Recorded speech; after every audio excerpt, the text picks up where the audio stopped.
Hello friends, எல்லாரும் எப்படி இருக்கீங்க? எல்லாரும் நல்லா இருக்கீங்க நம்புறேன். இன்னைக்கு டே விலாக் எப்படி போகுதுன்னு பார்க்கலாம். இருட்டு கட்டிக்கிச்சு, நைட் ஆயிடுச்சு வீடியோஸ் எடுக்கிறதுக்கு.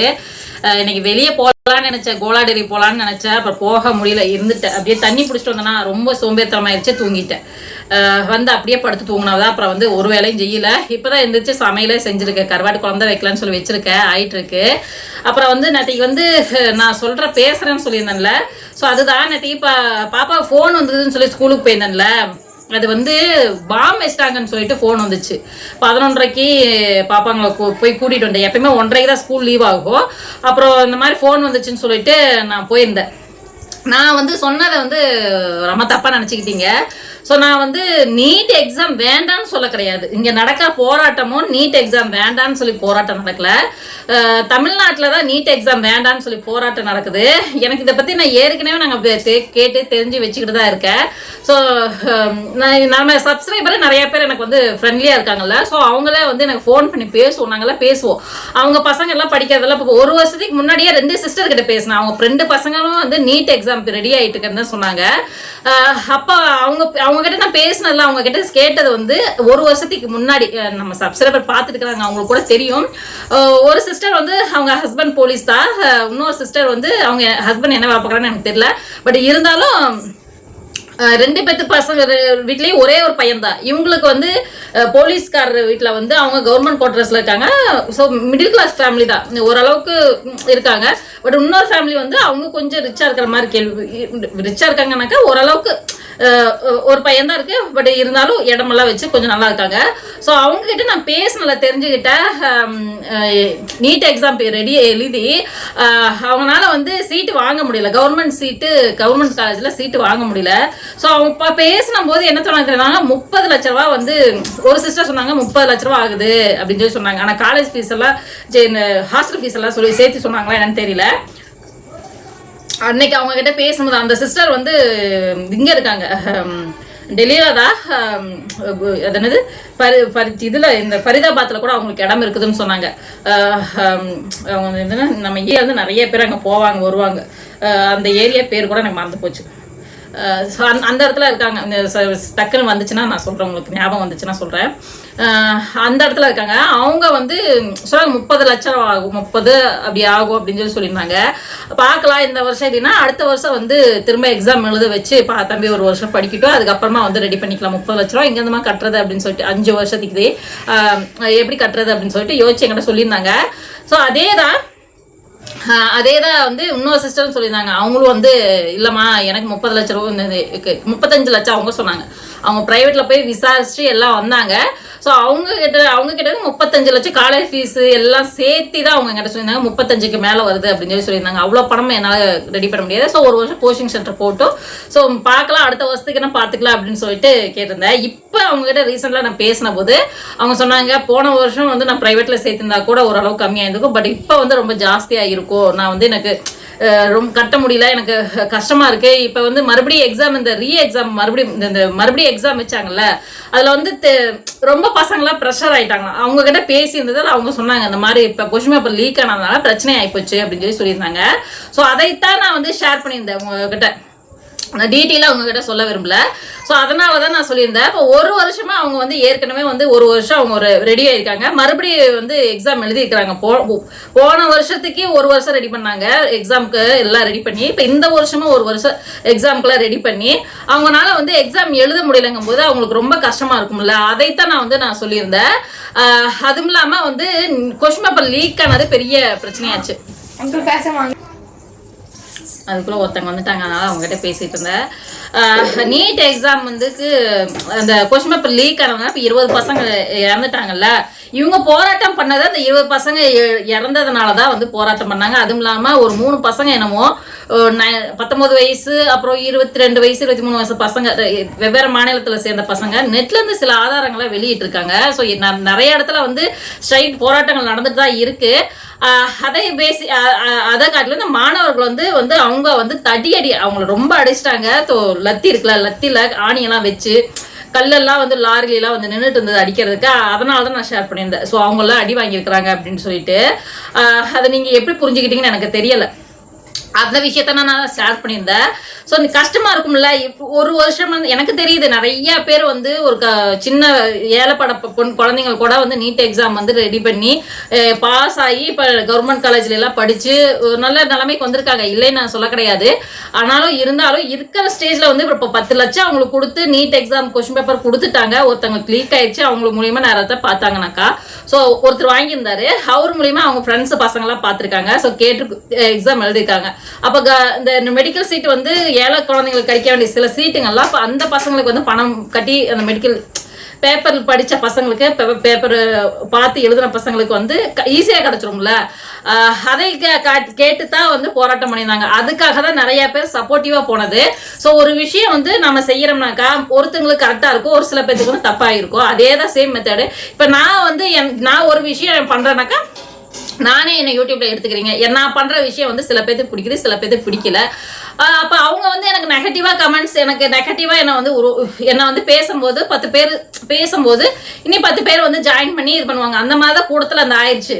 ஜாஸ்தி வந்து பிரச்சனைகள் வந்து பெருசாயிடுச்சு. ஸோ இப்பயும் தடியடி நடந்துச்சு, சால்வ் ஆகலை. அவங்களை எப்படியோ வந்து கல்வித்துறை அமைச்சரை வந்து எடுத்துட்டாங்க. இருந்தாலும் வந்து இப்போ சால்வ் ஆயிடுச்சு. அவங்க யார் யார் வந்து ஸ்ட்ரைக்ல நின்னாங்களோ அவங்களாம் போயிட்டாங்கன்னு சொன்னாங்க, சில பேர் இருக்கிறேன்னு சொன்னாங்க. ஸோ அதைத்தான் நாங்கள் வந்து தினமும் வந்து சர்க்கிளாக பேசிக்குவோம். இப்போன்ட்டு இல்லை, ஒரு வருஷத்துக்கு முன்னாடியே வந்து நம்ம சப்ஸ்கிரைபர் கூட வந்து பேசிக்கிட்டு தான் இருந்தேன். ஸோ எப்போ இந்த நியூஸ் வந்துச்சு அவங்க எனக்கு வந்து முன்னாடியே வந்து எனக்கு சொல்லிட்டாங்க. நாங்கள் வந்து அவங்க தம்பி வந்து எப்போ எக்ஸாம் எழுதினாரோ அது வந்து நான் ஒவ்வொரு சில விஷயங்கள் கேட்டுக்கிட்டே தான் இருப்பேன். எப்படி எக்ஸாம் எழுதுனா, அப்படி என்ன வரும், ஸோ எந்த மாதிரி கொஸ்டின் ஆன்சர் வரும்னு சொல்லிட்டு அவங்க கூட நான் கேட்டுக்கிட்டே தான் இருப்பேன். தரம் கணக்கில் இருந்துகிட்டு தான் இருக்கும். அதே மாதிரி இன்னும் 2-3 சப்ஸ்கிரைபர் இருக்கிறாங்க, எங்கள் டி பிளாக்ல கூட இருக்காங்க, சரி இந்த மதண்டில் கூட இருக்காங்க. ஸோ அவங்களும் வந்து எனக்கு வந்து கால் பண்ணி பேசும்போதெல்லாம் வந்து பசங்களோட படிப்பு விஷயத்தை வந்து ஜாஸ்தி நாங்கள் ஷேர் பண்ணிக்கிறோம். So tuition centre, coaching centre எந்த மாதிரி இடத்துக்கு போகலான்னு சொல்லிட்டு அவங்க சில பேர் எனக்கு சொன்ன இடத்துல தான் நானும் கொண்டு போய் போட்டிருக்கேன். பாப்பாங்களுக்கு டியூஷன் எல்லாம் பார்த்து போட்டிருக்கேன். ஸோ இந்த மாதிரி விஷயங்கள் நிறைய வந்து நாங்கள் பேசிக்கிட்டே தான் இருக்கோம். அதைத்தான் நான் வந்து ஷேர் பண்ணியிருந்தேன். இப்போ வந்து பாம் வச்சிருக்கேன்னு சொன்னாங்கல்ல, கிட்டத்தட்ட நானே ஏற்கனவே உங்களுக்கு வீடியோஸில் நிறைய வாட்டி சொல்லியிருப்பேன். பாம் வச்சிட்டாங்களாமா எங்கள் ஏரியாவில், பசங்கள்லாம் வந்து ஸ்கூலில் லீவ் விட்டுட்டாங்கன்னு சொல்லிட்டு 3 வாட்டி உங்களுக்கு ஏற்கனவே வீடியோஸ் போட்டிருக்கேன். சேம் இதே மாதிரி தான் பண்ணீங்க. அது கவர்மெண்ட்டில் இருக்கிறவங்க என்ன பண்ணுறாங்க, ஸோ அது ஃபேக் காலா இல்லை உண்மையிலே பாம் வச்சிருக்காங்களா எதுவுமே தெரியாமல் திடீர்னு பசங்களுக்கு வந்து லீவ் இருந்து கிட்டத்தட்ட ஒரு வருஷத்துலேயே 4 வாட்டி அந்த மாதிரி ஃபோன் வந்துருச்சு. ஸோ கவர்மெண்ட்டில் இருக்கிறவங்க அதை வந்து செக் பண்ணலாம்ல, செக் பண்ணல. அதைத்தான் வந்து கேட்டு இந்த மாதிரி நிறைய விஷயங்கள் கேட்டுதான் அவங்க வந்து போராட்டத்தில் ஈடுபட்டுருக்காங்க. ஸோ அதைத்தான் நான் சொல்லியிருந்தேன். ஓகே, அப்புறம் வந்து நம்ம சப்ஸ்கிரைபர் வந்து சில பேர் வந்து வீடியோஸ் பார்க்குறவங்க ஸோ என்னை பற்றி வந்து நெகட்டிவாக கமெண்ட்ஸ் கொடுத்தாங்கனாக்கா அவங்களுக்கு போய் நம்ம இனி ரிப்ளை கொடுக்க வேணாம் சிஸ்டர், அது தெரிஞ்சுக்கிட்டேன். ஸோ அவங்களுக்கு வந்து நம்ம என்னதான் நம்மளை பிடிக்கலன்னு தெரியுது, பிடிக்காதவங்களுக்கு நம்ம என்ன பண்ணாலும் பிடிக்காது.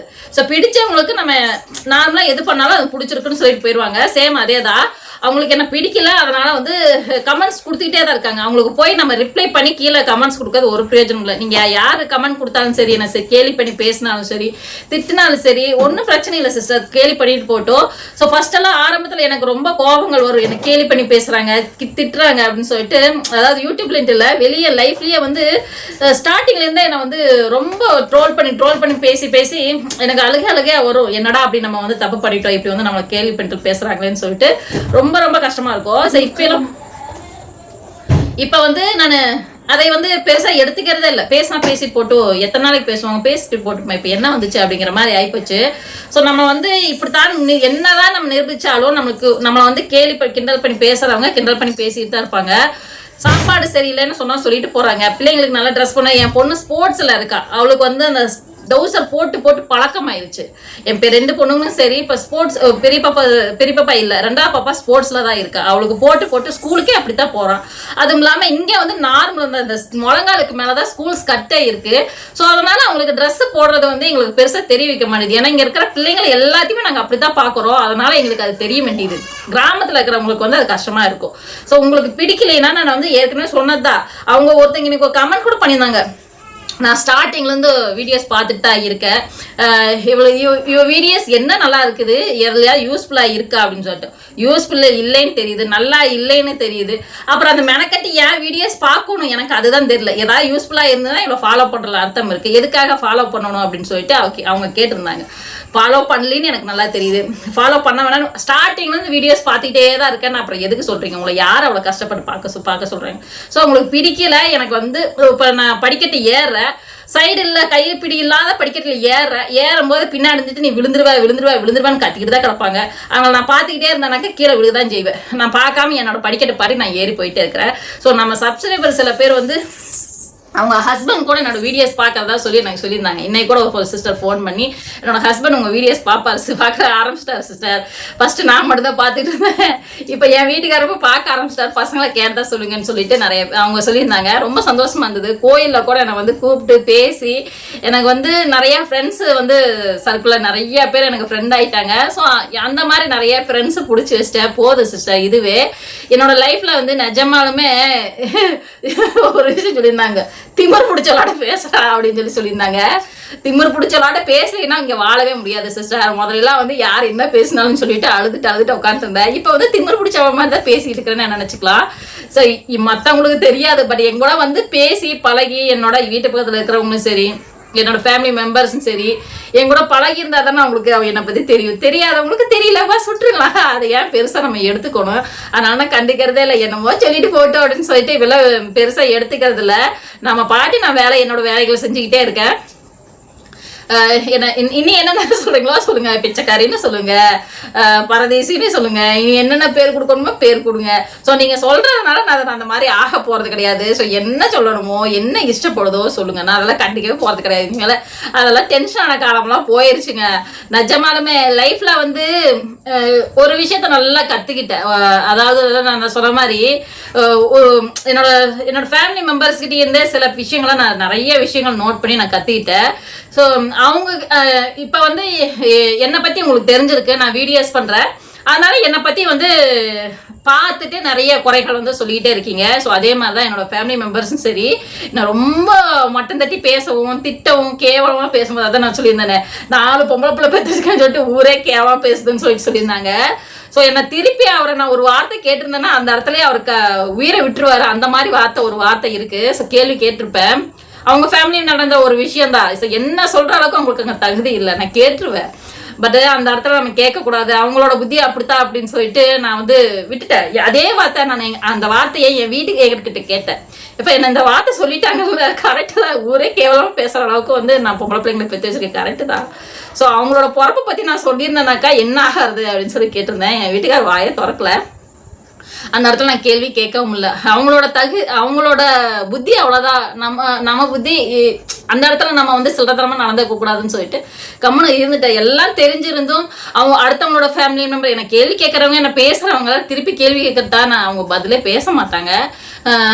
அந்த அளவுக்கு அவங்கள பற்றி எல்லா டீட்டெயிலும் எனக்கு தெரியும். பட் நம்ம பேசக்கூடாதுன்ட்டு அந்த இடத்துல பேசக்கூடாதுன்ட்டு இல்லை, பேச தெரியாமல் இல்லை, பேசக்கூடாதுன்னு பேசாமல் விலகி போயிட்டேன். சேம் அதே மாதிரி தான். என்னை இவ்வளோ தூரம் பேசுகிறாங்களே, இவ்வளோ தூரம் திட்டுறாங்கல்ல, அவங்க ஃபேஸை என்னைக்காவது ஒரு ஃபோட்டோஸ்னாலும் வச்சு என்னை வந்து திட்டுறாங்களா, அதில் அவங்க வந்து ஐடியில் அவங்க வந்து ஃபோட்டோஸ் இருக்காது, ஒன்றும் இருக்காது. ஸோ காலி இதுதான் வச்சு திட்டிட்டு இருக்கிறாங்க. ஸோ அவங்க ஃபேஸை காட்டுறதுக்கே தைரியம் இல்லாமல் திட்டுறாங்க.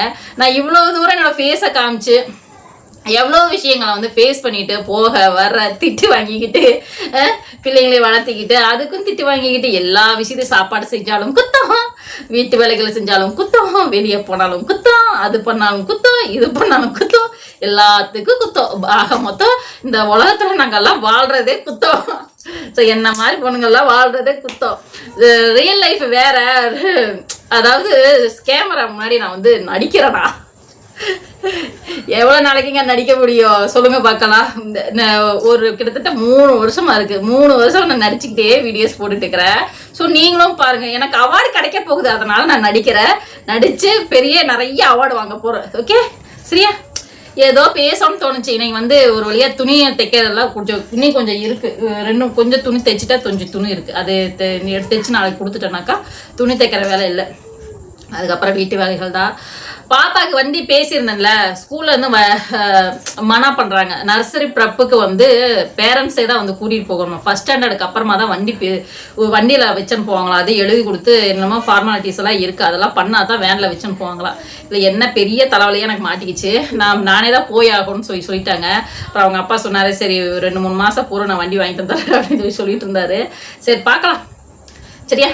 சரி, இன்னைக்கு டே vlog இப்படி தான் போச்சு. கண்டிப்பா நாளைக்கு நல்ல வீடியோல பார்க்கலாம். ஓகே, பாய் ஃப்ரெண்ட்ஸ், நெக்ஸ்ட் பார்க்கலாம். பாய்.